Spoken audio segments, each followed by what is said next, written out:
I'm here to support 38 Degrees campaign.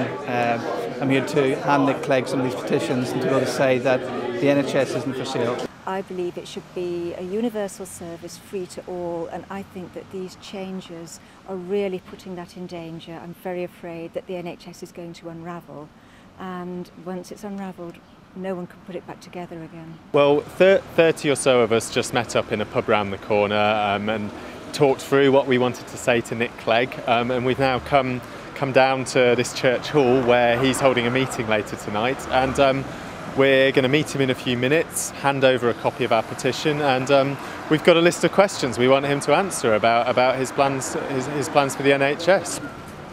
Hello, gosh, you're standing in the rain. It's Danuta. Hi, Danuta. Hi. So you can take the box. And there's a letter for you from Pope. Thank you very much. Thanks very much. Well, we're not going to break up the health service. We're not going to sell it off to the private healthcare companies. The suspicion was that the basic thing that was changing was, in essence, the privatisation. Yeah. And that is what I think what's caused deep concern. Yeah, I'm absolutely not going to allow something which fragments the NHS. It's not going to be a disruptive revolution. It's not going to be the privatisation of the NHS. And if we could do it without legislation, no one would be happier than me.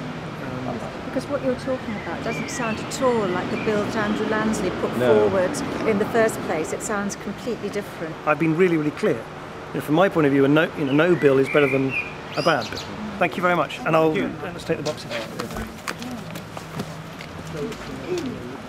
Yeah, we just come out of the meeting with Nick Clegg, where he was answering questions on the NHS bill that's been discussed. He seems to be deliberately distancing himself slightly from the Conservative position.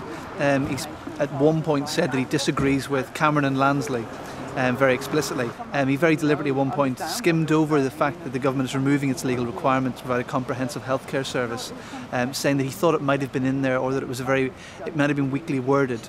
But it's very clear that the government has very deliberately removed this legal requirement, which will leave certain areas with gaps in their comprehensive healthcare service. It will allow for areas to simply provide for the cheapest or the most profitable services and not provide those services which are difficult or expensive to provide.